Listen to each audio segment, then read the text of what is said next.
Então, bom dia, senhoritas, senhoritos. Estamos iniciando a gravação da aula. Vamos dar sequência. Vamos terminar o texto, né? Que a gente estava lendo e discutindo ontem, né? Sobre o Império Carolíngio e a síntese feudal, certo?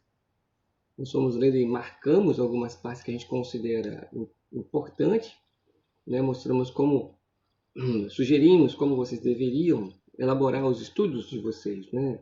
Lendo, grifando e, no segundo momento, né, transcrevendo o que você entendeu ser mais relevante e, a partir, construir o seu conhecimento, né?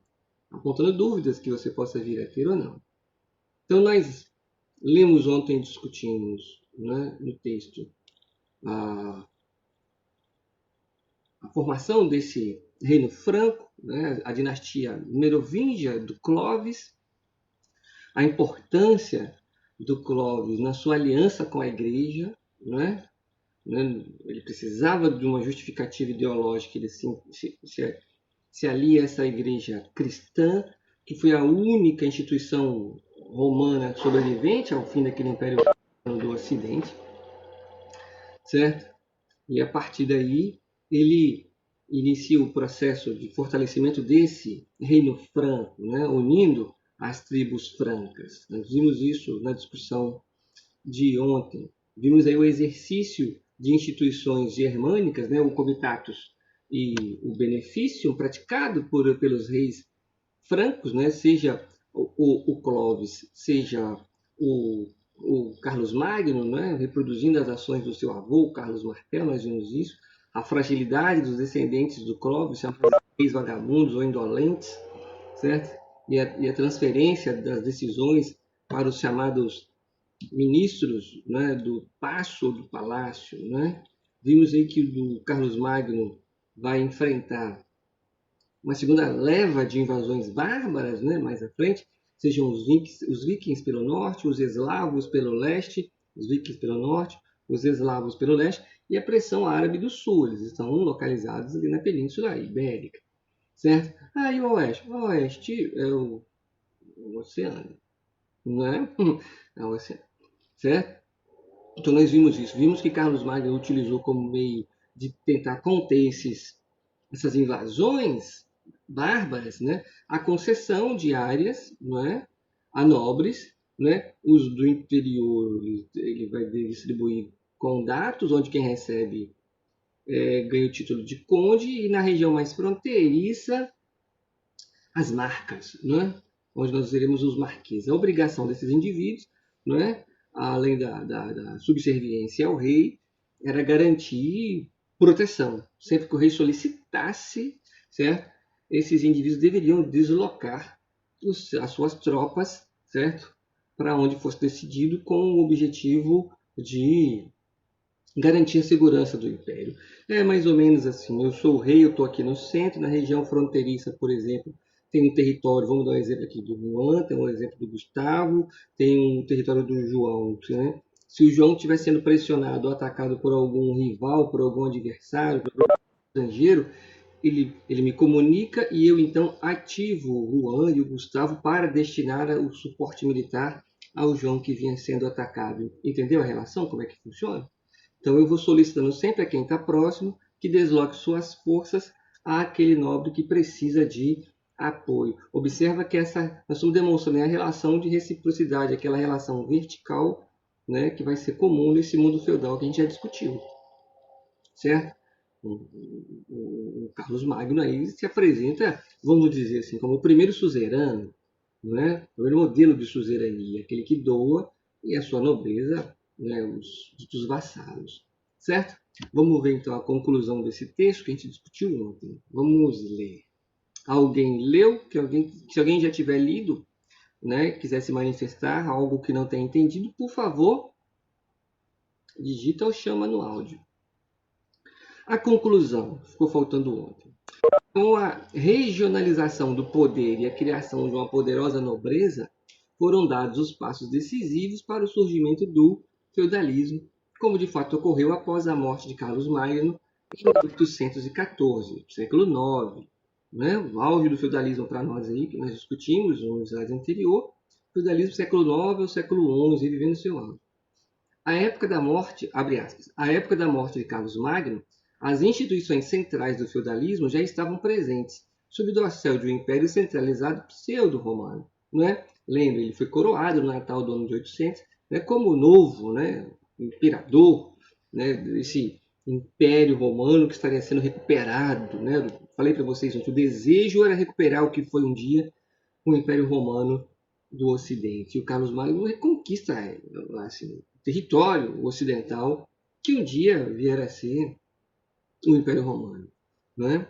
Na verdade, logo tornou-se claro que a rápida disseminação dos benefícios, né, e a crescente possibilidade de hereditariedade tendiam a minar por baixo todo o canheço aparato do Estado carolíngio, o que ele está dizendo aí. Né? A distribuição dessas áreas, né, aos nobres, certo? Dando a eles o direito de explorar essas terras, né? A constituição de exércitos, né? Composto pela própria nobreza, certo? Vai minar por baixo em que sentido? No momento que eu recebo uma propriedade, o meu filho herda, certo? Com o passar do tempo, né, até com a morte do Carlos Magno, esses descendentes, né, esses indivíduos que herdaram o direito de usufruir essa terra de seus pais, tendem a não reconhecer os futuros reis desse Império Carolíngio como alguém que possa lhe impor, certo, alguma coisa. E aí você vai enfraquecendo esse poder central e vai culminar no feudalismo com o que nós chamamos de poder descentralizado. Lembra? Caracteriza o feudalismo politicamente. O poder é descentralizado. Existe o rei? Existe um rei, mas o rei ele não se impõe aos demais. Vai ser estabelecida uma relação aí de fidelidade, de apoio, certo? Mas esse rei ele está fraco. Ele inicia um processo, nós vamos ver mais à frente, no momento que esses reis se enfraquecem, vai se iniciar um processo de tentativa de recuperação de força desse rei. Vai ser a dinastia subsequente, né? A dinastia capetinga de Hugo Capeto, certo? Que vai buscar iniciar o processo ou melhor, né? De fortalecimento desse poder central. Beleza? A unidade interna logo desmoronou entre guerras civis de sucessão e a crescente regionalização da aristocracia que o mantivera coeso. Fecha aspas. Certo? Já o problema da mão de obra foi resolvido com um progressivo processo de transformação dos trabalhadores livres em servos. Certo? A gente comentou que uma das grandes transformações que vão ocorrer no fim do Império Romano para essa Idade Média é a transformação do escravo em servo. Quando você transforma esse escravo em servo, qual a grande mudança que nós temos aí? A coisa é transformada em homem. Né? O escravo é um objeto, é uma coisa. Né? No momento que esse escravo é instituído, né, pela servidão, certo? Ele deixa de ser uma coisa para se tornar homem. Certo? É claro isso aí? A nobreza carolíngia adotou o sistema de servidão, forçando os trabalhadores a se submeterem a um sistema onde ficavam presos à terra e a cultivavam. O colonato, uma instituição romana, fixava o indivíduo à terra, certo? Ele fica preso à terra, produz ali, retira daquela terra o seu sustento, mas a troca disso é uma série de obrigações que nós já discutimos, lembra? Corvéia, talha, banalidades, mão morta e etc. Foram lançados os alicerces do sistema feudal que dominaria o cenário europeu nos próximos séculos. O feudalismo foi, portanto, o resultado da síntese cultural, econômica e política da associação do poder administrativo carolíngio e sua fragmentação, e o poder ideológico da Igreja Romana.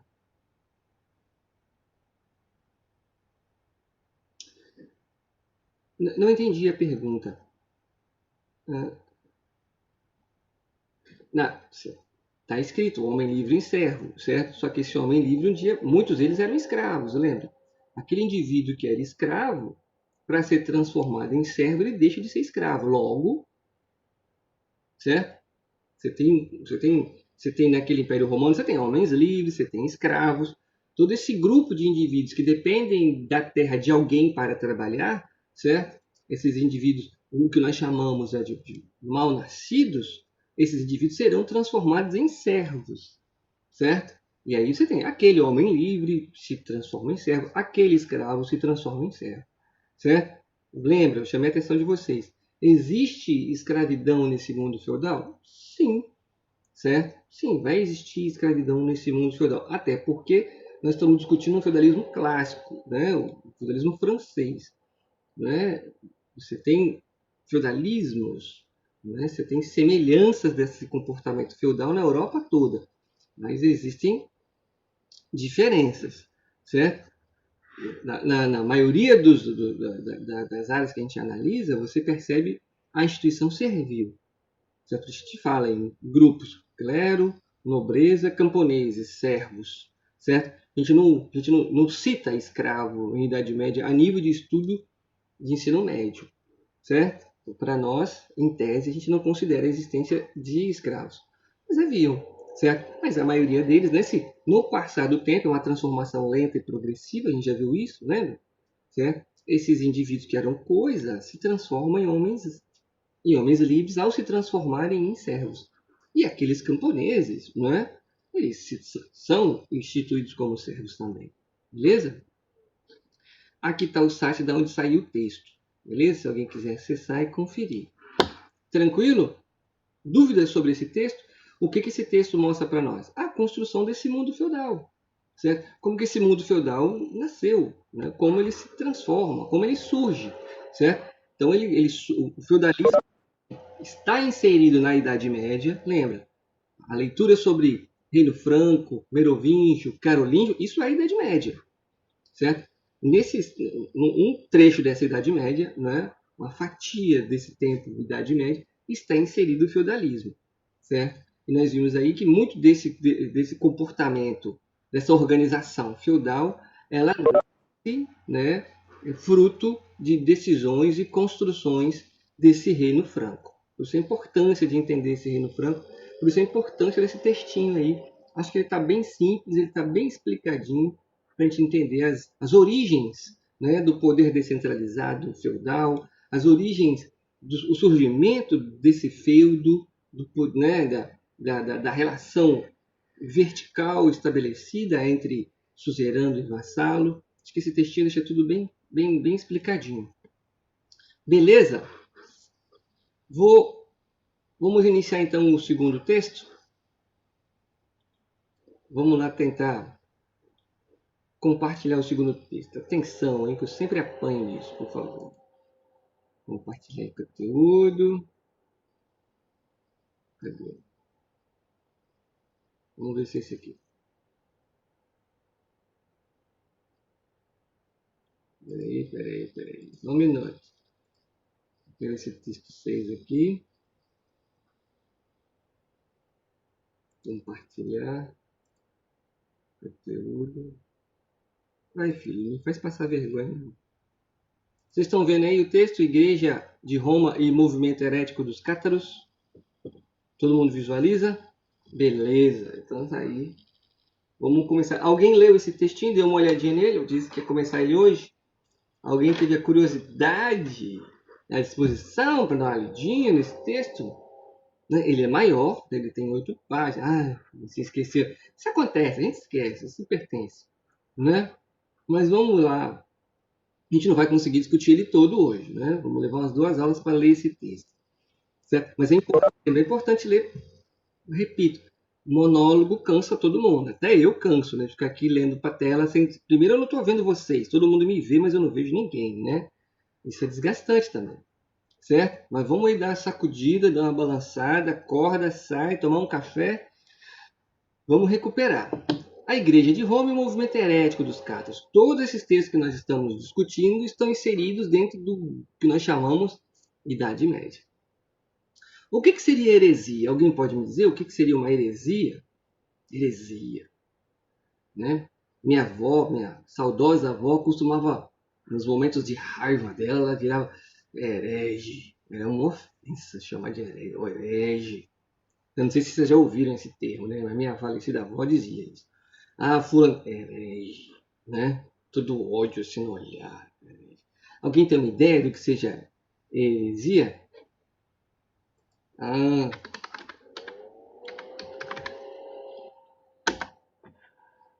O herege é aquele que é considerado herege, é aquele que não segue os princípios do cristianismo, né?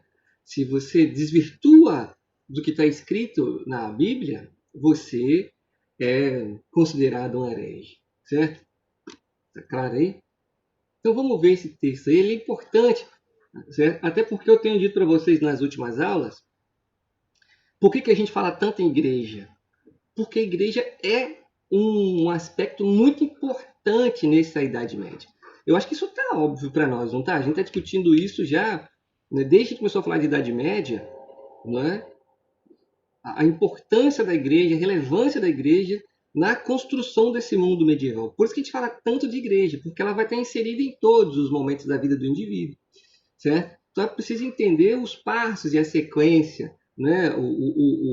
As consequências, as causas dessas ações produzidas pela igreja. Não tem nada com o objetivo de, vamos bater na igreja, porque a igreja é tal, porque... Não tem nada a ver isso, por favor, certo? A gente está falando muito da igreja porque ela é uma instituição fundamental para o entendimento dessa Idade Média. Beleza, gente? Certo? Beleza?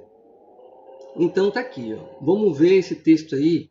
Igreja de Roma, né? A Igreja Católica Apostólica Romana, é isso que nós estamos dizendo aqui, e o movimento herético dos cátaros. Quem são os cátaros? Vamos entender o que é isso. Aqui está a página do texto, da onde foi retirado o texto, o autor, certo? Caso alguém queira buscar lá a versão original. Vamos lá. Os cátaros. Eu acho esse texto muito legal. Nas palavras da Igreja Romana, no século XII, olha que beleza que importante aqui para nós. Eu acabei de falar para vocês que o auge do feudalismo é entre século IX e século XI. O século XII, a gente já vai estar começando a falar dos problemas que esse feudalismo vai começar a ter, certo? Que vão colocá-lo em crise, certo? Problemas que esse mundo feudal vai enfrentar que vão levá-lo para uma crise, certo? É a Idade Média. Claro, a Idade Média vai até o século XV para nós, oficialmente. Nós vamos falar de Idade Média até o século XV, certo? Mas atenta para a cronologia e relaciona as discussões. É importante esse marco aqui. Na região do Languedoc, certo? Acho que é assim que fala, é um termo francês e Languedoc é França. Estava, aspas, infectada pela heresia de um movimento considerado por ela como nocivo, chamado de catarismo pela igreja, de, abre aspas, a lepra louca do sul. Olha como é que a igreja se relacionava, certo? Como ela via esse movimento denominado catarismo. Não suportava a Santa Madre Igreja qualquer concorrência ao seu domínio espiritual e político, nem tolerava qualquer interpretação espiritual fora das instruções romanas. É importante perceber isso. Dentro desse mundo medieval, quem são as únicas pessoas capazes de interpretar a Bíblia, de interpretar a vontade, os desígnios de Deus? Os indivíduos que compunham a igreja. Se você não pertence à igreja, se você não é um clérigo, você não tem a competência de ler a Bíblia, interpretar a Bíblia, certo? Essa é uma leitura medieval da igreja, certo? Então já entre parênteses aqui, já deixa claro para nós, certo? Um dos problemas que a igreja vai ter com o catarismo, não é? Eles não pertenciam a essa Santa Madre da Igreja, não pertenciam ao grupo clérigo, certo? Na época, certo? E liam e interpretavam os desígnios, certo? Da Bíblia, beleza? Então, e a igreja, observa, não admite qualquer concorrência ao domínio espiritual, ou seja, nada que não fosse cristão católico, certo? Era suportado, era admitido, ou seja, as religiões dos bárbaros, o cristianismo oriental, o judaísmo, o islamismo, percebe? São os povos que estão ao entorno desse ocidente cristão católico ou foram absorvidos por ele. Lembra? A transformação é lenta e progressiva. Essa Europa ela é fruto, né, das invasões bárbaras, que tinham os seus deuses, que tinham os seus cultos, que tinham os seus rituais, e a igreja precisa, né, ela está buscando todas as formas transformar todo mundo aí em cristão. E quem não se adequa ao cristianismo, quem não aceita o cristianismo, será perseguido. Certo? Será perseguido. Nós vamos matá-los em nome de Deus. Chega a ser absurdo isso, né? Mas é isso. A gente comentou sobre isso na última aula. Mas segue. Tá claro esse trechinho aqui? É importante perceber. Nada que não fosse cristão, nenhum culto, nenhuma religião, nenhuma seita, nada que não fosse cristão não era tolerado. Embora fosse...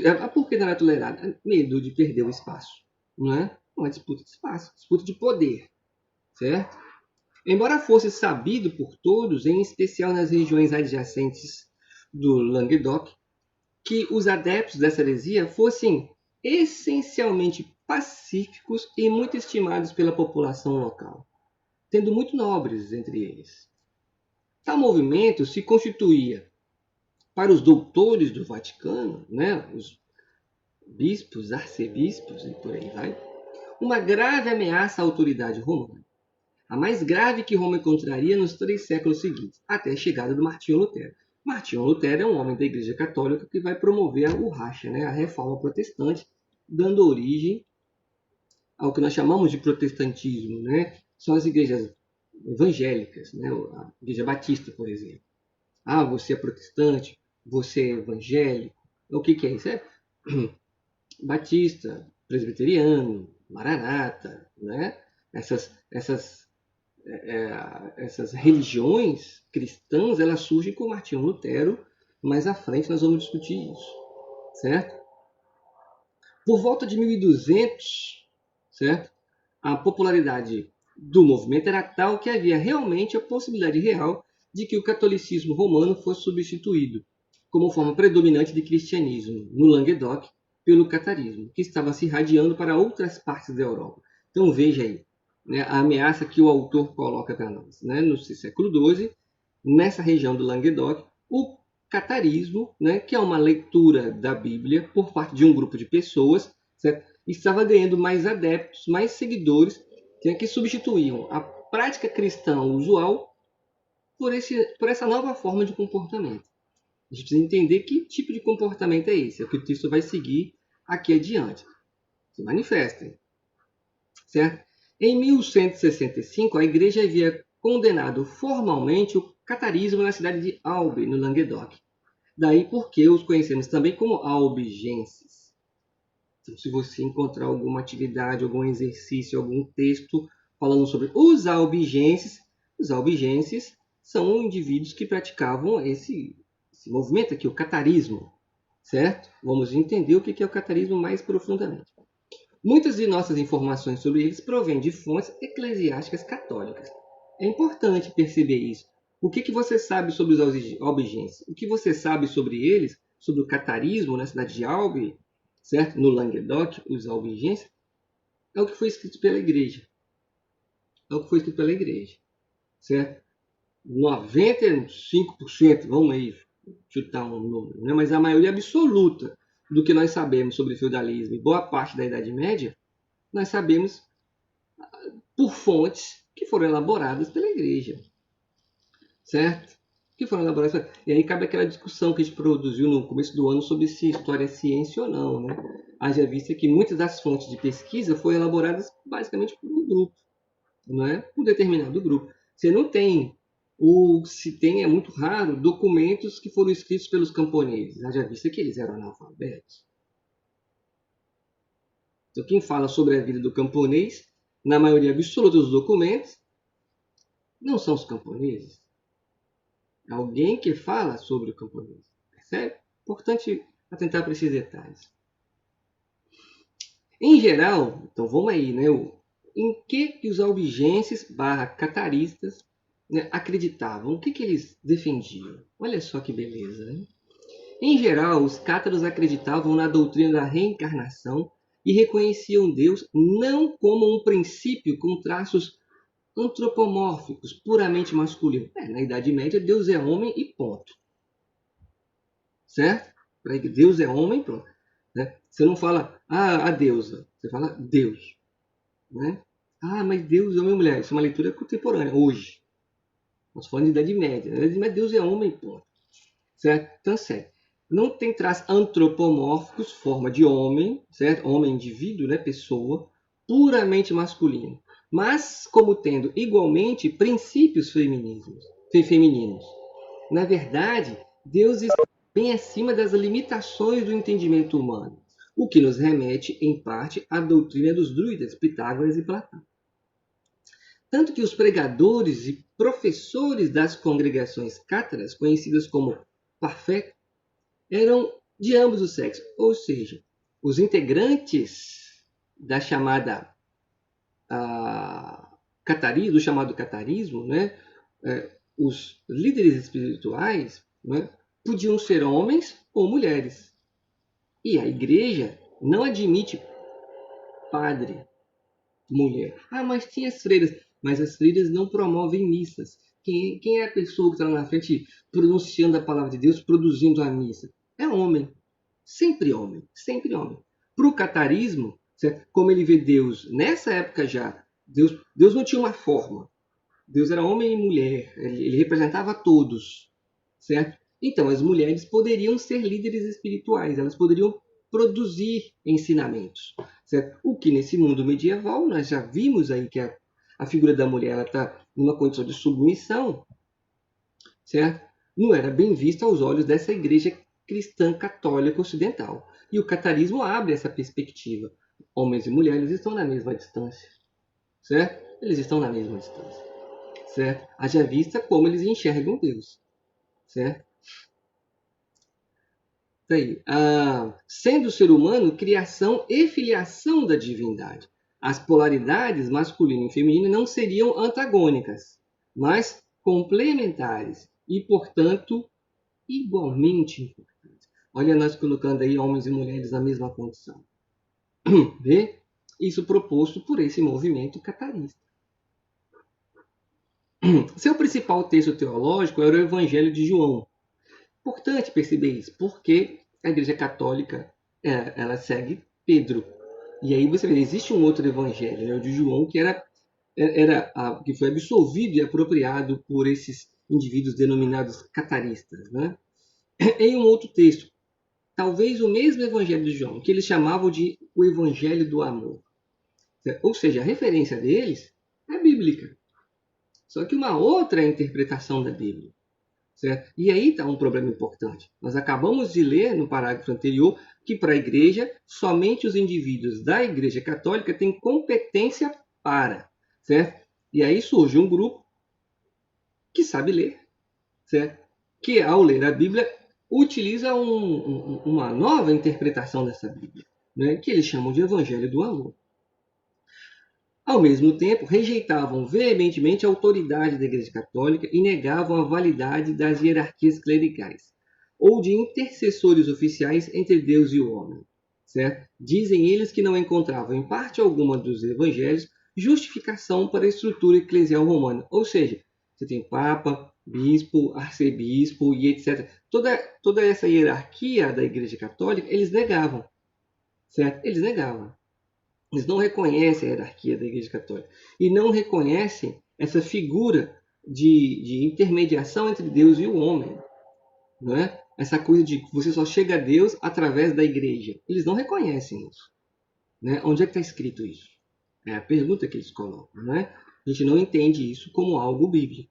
Beleza? E se você nega essa intermediação entre Deus e o homem produzida pela igreja, você destrói toda essa igreja. Concorda? Certo? Então, esse tipo de leitura, esse tipo de pensamento, esse tipo de entendimento de Deus e da palavra bíblica ameaça essa igreja católica. Certo? No centro dessa oposição residia um princípio extremamente importante. A fé só é real se vivida e sentida como uma experiência mística direta, sem passar por uma segunda mão. Certo? A fé é você. Certo? Além do mais, a única fé real era que produzisse obras. E os cátaros ficaram famosos e adquiriram imensa popularidade pela ação social que promoveram no Languedoc, dando um tratamento gratuito de saúde e educação a todos, e sendo tolerantes com membros de outros credos, inclusive judeus que viviam em paz na região. A influência mais direta veio do cristianismo puro, Importante entender isso. O que nós chamamos de cristianismo puro? É a vida de Cristo. Certo? A vida de Cristo. Em que consistia a vida de Cristo? Certo? Aonde Cristo diz para você excluir quem não concorda com ele? Aonde Cristo diz para você excluir o diferente? Aonde Cristo diz para você excluir aquele que não concorda, não é? Aquele que não... Aonde está escrito isso? Cristo prega o amor ao próximo, né? Amai ao próximo como eu vos amei. Certo? Essa é a perspectiva do catarismo. Interessante isso, né? Bom, a igreja persegue quem não segue os seus ditames. Até hoje. Discutimos isso ontem, né? Até hoje isso acontece.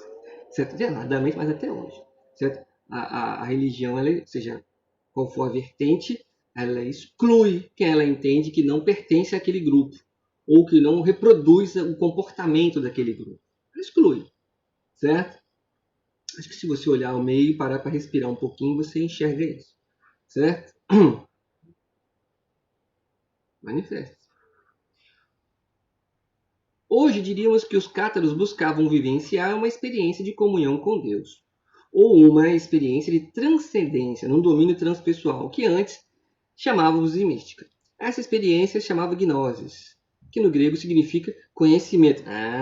Se você lê o termo gnosis em algum texto de filosofia, está fazendo referência a conhecimento. E era privilegiada sobre todas as outras formas de credos e dogmas pelos cátaros. Conhecer é fundamental. Né? O conhecimento promove transformação. Para muitos governantes, a ignorância é fundamental, porque a ignorância faz com que você aceite a sua vida como ela é. Né? Tem um ditado muito relevante, vê se eu lembro como é que é. Eu esqueci como é que é o diabo do ditado. Né? A ignorância faz as pessoas felizes. Certo? Porque eu sou pobre. E por que eu sou pobre? Por que eu não tenho? Por que eu sou assim?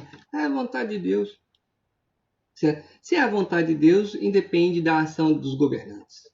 Certo? Se é da vontade de Deus, independe da vontade dos governantes. Então, a hora que Deus quiser, vai acontecer um milagre e a vida das pessoas vai mudar. A sua condição vai ser transformada, independe da ação das pessoas. Certo? Isso conforma. Certo? Isso conforma. Então, para o Estado, seja qual for ele, né, que tem essa leitura de mundo, que privilegia a ignorância, que critica a ciência, que critica o conhecimento, certo? Para esse tipo de governo, a ignorância é fundamental, porque ela mantém as pessoas conformadas, né? Imóveis, certo? O conhecimento não, ele é transformador. O conhecimento gera crítica, questionamentos, certo? E o questionamento produz transformação. É muito importante entender isso, né? É muito importante. A escola tem a função de produzir a crítica, fazer com que vocês tenham a capacidade de ler e fazer críticas. E quando fala assim críticas, não significa falar mal necessariamente. Existem críticas positivas e negativas, certo? O saber é fundamental, o aprofundamento é fundamental. É você ir à praia, por exemplo, e eu pedir para você, me relata sobre a praia. Aí você foi na praia, mas você ficou no calçadão. Do calçadão, você vai me dar uma leitura sobre a praia.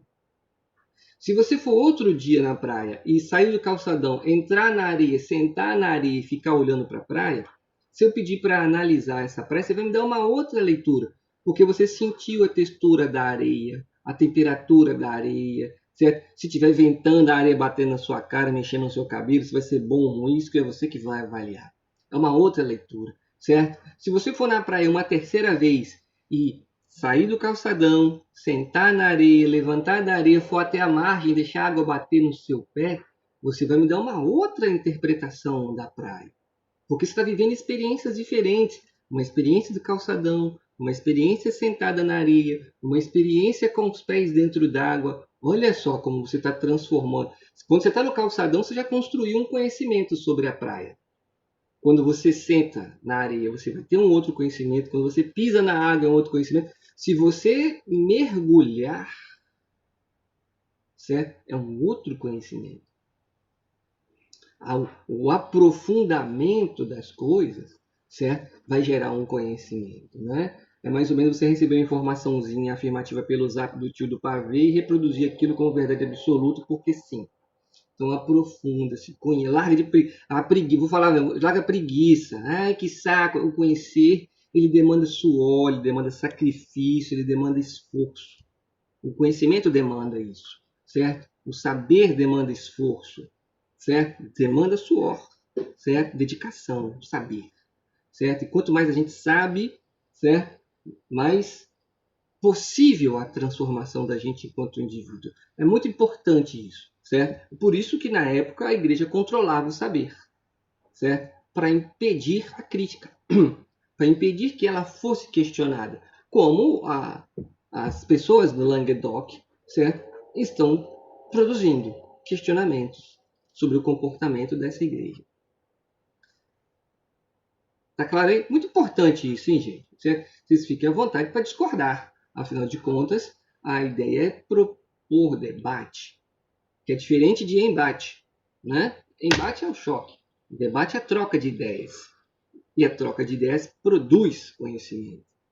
O incentivo a desperta o interesse pela leitura. Beleza? Vocês estão me acompanhando aí, não estou falando sozinho não, né? Tá bom. Bom, muito bem. Beleza, obrigado. Vamos aí.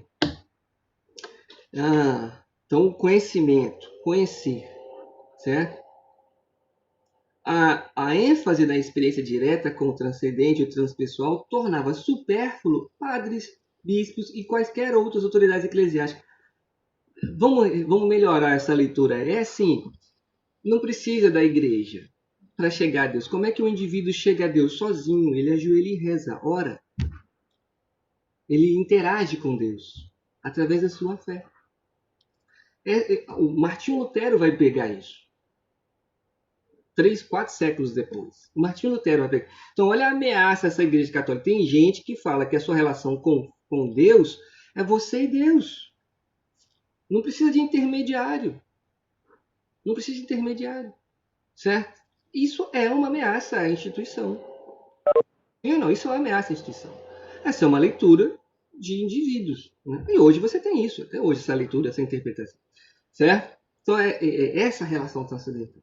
Né? Você interage com Deus através da sua fé, certo? Do seu momento de fé, através das obras que você produz, reproduzindo aquele cristianismo puro, ajudando as pessoas, respeitando as pessoas, certo? Respeitando as pessoas, certo? Qual é a crítica que o cristianismo recebe hoje, seja qual for a vertente? Essa rejeição ao diferente, ela está aí, a gente vê isso, não é? A gente vê isso. Estou falando de cristianismo porque a gente vive num país cristão, basicamente cristão. Não é? É isso que a gente vê. E isso foge dessa vida de Cristo. É óbvio que é muito difícil você viver esse cristianismo puro. A gente vive num mundo, certo? Onde você luta e entra em choque e confronto o tempo inteiro. Né? É muito difícil. A gente entende isso. Claro que a gente entende isso. Mas precisa ter esse momento de respirar e avaliar se os comportamentos da gente condizem com o que a gente prega. Uma coisa é o que você pensa, outra coisa é o que você faz. Você faz o que você prega como certo? Problema, hein? Falar é fácil. Agir, aí são outros 500, né? Falar é muito fácil. Certo? Assim, a igreja, sentindo-se realmente ameaçada, tomou a iniciativa de formar uma cruzada, a primeira dentro da Europa, e contra irmãos cristãos ocidentais, já que os cristãos orientais foram trucidados com as bênçãos de Roma, junto com árabes e judeus nas estúpidas cruzadas clássicas da Terra Santa, com o fim de extirpar de vez a heresia cátara à cruzada objetiva. Observe. Exatamente, né? Exatamente. Observe. Nós vamos discutir as cruzadas ainda. Qual a importância disso aqui? Chamar a atenção para vocês. Quando a gente fala em cruzadas, é a luta dos cristãos contra os chamados infiéis no Oriente, certo? Mas olha o que o texto está chamando a atenção. É importante observar isso. Vai haver uma cruzada europeia. Dentro da Europa, a caça a esses chamados infiéis, certo? Vai haver na Europa a caça a esses chamados infiéis. Mas isso vai ser assunto para a próxima aula, certo? Peço para vocês terminarem de ler o texto. Nós fomos até a página 2, certo? Na próxima aula a gente continua, faltam 4 minutos, o sistema está me avisando aqui que vai encerrar. Então deixa eu encerrar a gravação. Leiam o texto, é um textinho bem legal. As próximas páginas vão deixar vocês de cabelo em pé, certo? Garanto isso, que vocês vão ficar de cabelo em pé. Leiam o restinho para a gente debater na próxima aula. Beleza?